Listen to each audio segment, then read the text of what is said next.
ಸ್ವಲ್ಪ ತಾಳು. ಸರಿಯಾಗಿ ಗೊತ್ತೋ.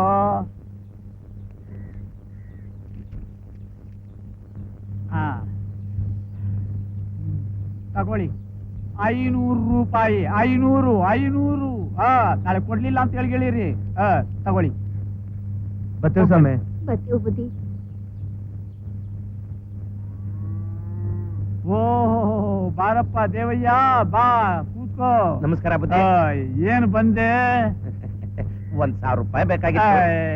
ಅಲ್ವೋ ದೇವಯ್ಯ, ದುಡ್ಡಿನ ಮೇಲ್ ದುಡ್ಡು ತಗೊಳ್ತಾ ಇದ್ರೆ ನೀನ್ ಯಾವ ಕಾಲಕ್ಕೆ ಸಾಲ ತೀರ್ಸೋದು?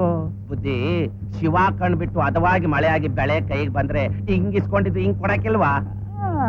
ಒಂದ್ ಬೆಳೆ ಆದ್ರೆ ಅದು ಬಡ್ಡಿಗೆ ಸರೋಯ್ತು. ಅಸಲು ಬಡ್ಡಿ ಕೊಟ್ಟಂಗೆ ಅಸಲು ತೀರಿಸ್ತೀನಿ. ತೀರಿಸ್ತೀಯ. ಅಲ್ಲಪ್ಪ, ಇರೋದು 2 ಎಕರೆ ಜಮೀನು, ಬರೋ ಬೆಳೆಯಲ್ಲಿ ಅರ್ಧ ನಿನ್ ತಮ್ಮನಿಗೆ ಹೋಗುತ್ತೆ. ಅದ್ಯಾಕೆ ತೀರಿಸ್ತೀಯ? ಅಲ್ವಾ? ನೋಡು, ನಿನ್ನ ಬೆಳೆ ಬಡ್ಡಿಗೆ, ನಿನ್ ತಮ್ಮನ ಪಾಲು ಅಸಲಿಗೆ ಅಂತ ಮಾಡು. ಏನಪ್ಪಾ, ನಾನ್ ಕೊಟ್ಟ ಸಾಲ ಎಲ್ಲ ಬೇಗ ತೀರೋಗುತ್ತೆ. ಅದಕ್ಕೆ ಅವನು ಒಪ್ಕೋಬೇಕಲ್ಲ ಬುದ್ಧಿ. ಅಲ್ಲೇ ಒಪ್ಕೊಳ್ತಾ ಇರೋ ಕಮ್ನೇನು ನೀನ್ ಕೂಡ ಹುಟ್ಟು ತಮ್ಮನೇನೋ ಅಲ್ವೋ? ನಿಮ್ಮಪ್ಪ ಇಟ್ಕೊಂಡು ಹೊಟ್ಟೆಲ್ ಹುಡ್ತವ್ನಲ್ವೇನೋ ಅವನು?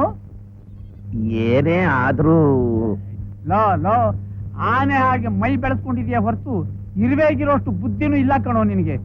ಅಲ್ಲೋ, ನೀನು ಪಾಲ್ ಕೊಡಲ್ಲ ಅಂದ್ರೆ ನಿನ್ ತಮ್ಮ ಅನ್ಸ್ಕೊಂಡ್ರು ನಿನ್ನ ಏನೋ ಮಾಡಬಲ್ಲ. ಹೌದಲ್ವಾ? ಇದು 15 ರೂಪಾಯಿ ಸರ್. ಇದು 9 ರೂಪಾಯಿ. ಅದು 6 ರೂಪಾಯಿ.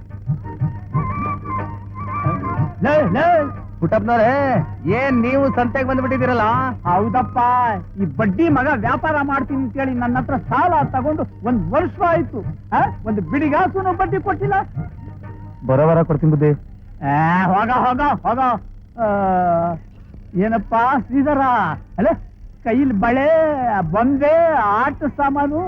ಅಲ್ಲಲ್ಲ, ಯಾವಾಗಾಯ್ತು ನಿನ್ ಮದ್ವೆ? ನಿಮಗೆ ಯಾವತ್ ಮಗು ಆಯ್ತೋ ಅವತ್ತೇ ಆಯ್ತು. ಏನಪ್ಪ ನೀನು ನನ್ ತಮಾಷೆ ಮಾಡೋ ಆಗಾದ್ಯಾ? ಹುಲಿ ಹಳ್ಳಕ್ ಬಿದ್ರೆ ಆಳ್ಗೊಂದು ಕಲ್ಲು. ನಿಮಗೊಂದು ಗುಟ್ಟೆ ಹೇಳ ಪುಟ್ಟಪ್ಪನವ್ರೆ. ಏನು? ಹುಲಿ ಲೇಹ ತಿಂದ್ರೆ ಆನೆ ಬಲ ಬರುತ್ತಂತೆ. ಹೌದಾ? ಹೌದು. ಎಷ್ಟಾಯ್ತು ದುಡ್ಡು? ಒಟ್ಟು 30 ರೂಪಾಯಿ ಆಯ್ತು ಬುದ್ಧಿ. ಅದ್ಕೆ ಬಂದೆ. ಏನಪ್ಪ? ಅದ್ಕೆ ನೀವ್ ಹೇಳಿದ ಪದಾರ್ಥರಲ್ಲ ನಿಮ್ ಲಿಸ್ಟ್ ಪ್ರಕಾರ ತಂದ್ಬಿಟ್ಟಿದ್ದೀನಿ. ಇನ್ನೂ ನಿಮಗೊಂದು ಇಷ್ಟವಾದ ತಂದಿದ್ದೀನಿ.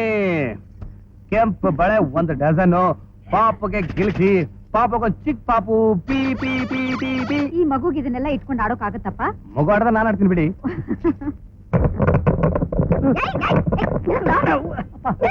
ಗೂಬೆಗಳ ನೀವ್ ಅರಿಯೋದ್ರ ಬದಲು ಇವರೇ ಕೂತ್ಕೊಂಡು ಅರ್ದಿದ್ರೆ ರಟ್ಟೆಗೆ ಸ್ವಲ್ಪ ಶಕ್ತಿ ಆದ್ರೂ ಬರ್ತಿತ್ತು.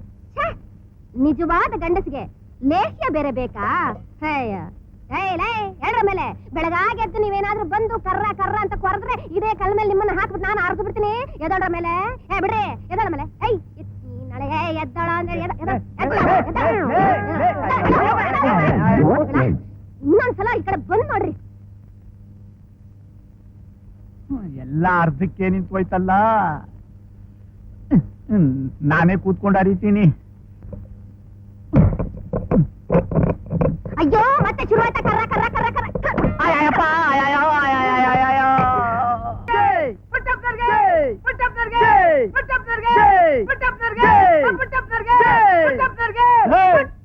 ನಿಲ್ಸ್ರ ನಿಮ್ ಬಯಲ್ ನಾಟಕನ. ಇದೇನ್ ಎಲೆಕ್ಷನ್? ಈ ಪಟಾಕಿ ಪುಟ್ಟಪ್ಪ ಅದ್ರ ಗೆದ್ಬಿಟ್ಟ.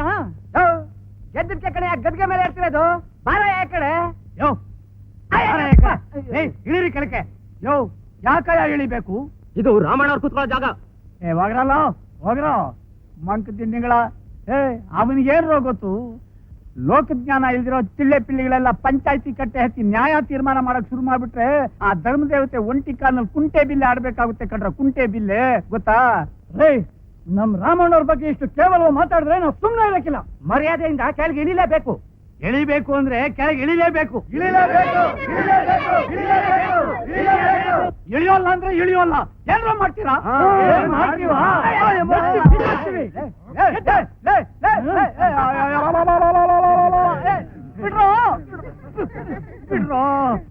ರಾಮಣ್ಣ ಬಂದ್ರು.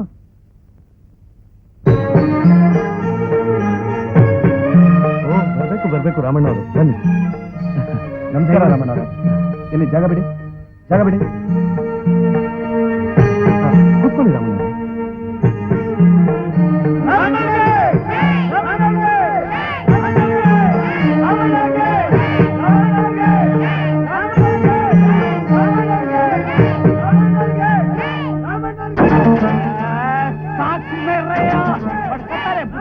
ಪಡ್ಕೋತಾರೆ.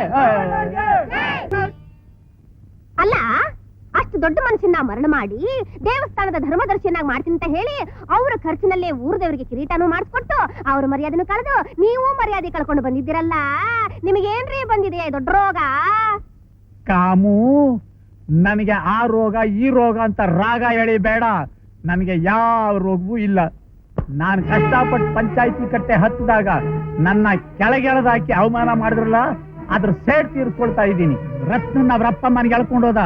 ರಾಮಣ್ಣನ ಮನೆ ಒಡೆದು ಛಿದ್ರ ಆಗ್ಬೇಕು. ಅಣ್ತಮ್ಮಂದ್ರು ಬೇರೆ ಬೇರೆ ಆಗ್ಬೇಕು.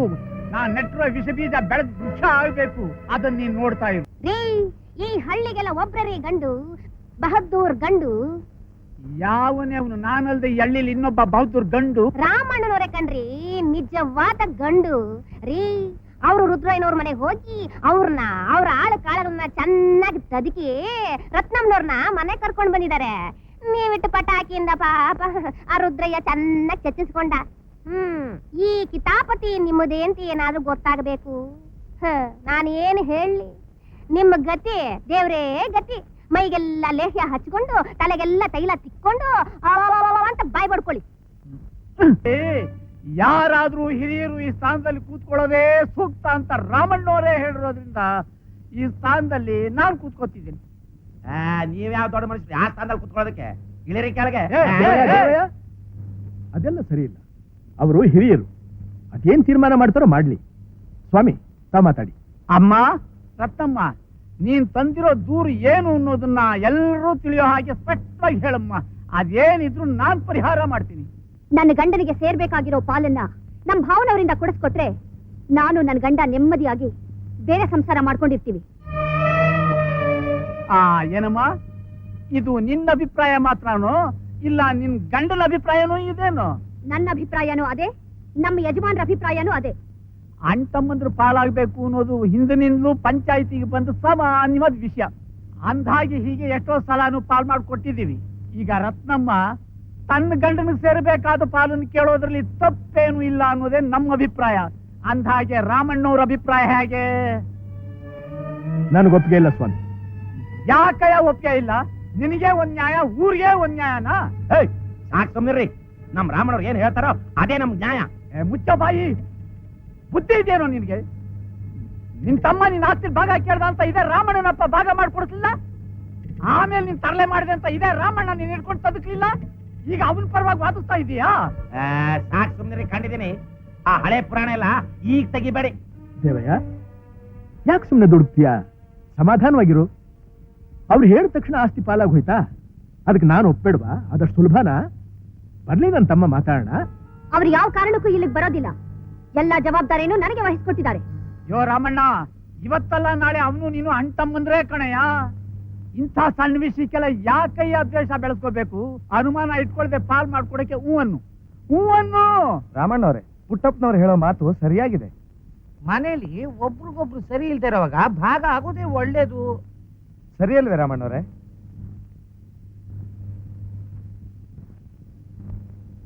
ಹೆಚ್ಚು ಕಡಿಮೆ ನೀವೆಲ್ಲರೂ ನಮ್ಮ ಆಸ್ತಿನ ಪಾಲ್ ಮಾಡ್ಕೊಳ್ಳೋದು ಒಳ್ಳೇದು ಅಂತ ಅಭಿಪ್ರಾಯ ಪಡ್ತಾ ಇದ್ದೀರಾ. ಅದನ್ನ ಒಪ್ಪುವಂತ ಒತ್ತಾಯನೂ ಮಾಡ್ತಾ ಇದ್ದೀರಾ. ನನ್ನ ಸ್ವಂತ ಅಭಿಪ್ರಾಯ ಏನು ಅಂತ ಹೇಳ? ನೀವಲ್ಲ, ಸಾಕ್ಷಾತ್ ಶ್ರೀರಾಮಚಂದ್ರನೇ ಬಂದು ಈ ಆಸ್ತಿನ ಪಾಲ್ ಮಾಡಬೇಕು ಅಂತ ಹೇಳಿದ್ರು ಖಂಡಿತ ನಾನು ಮಾಡೋದಿಲ್ಲ. ಇದಕ್ಕ ರಾಮನೇ ಸಾಕ್ಷಿ. ರಾಮಣ್ಣ, ರಾಮಣ್ಣ ನೋಡ್ರ, ಪಂಚಾಯತ್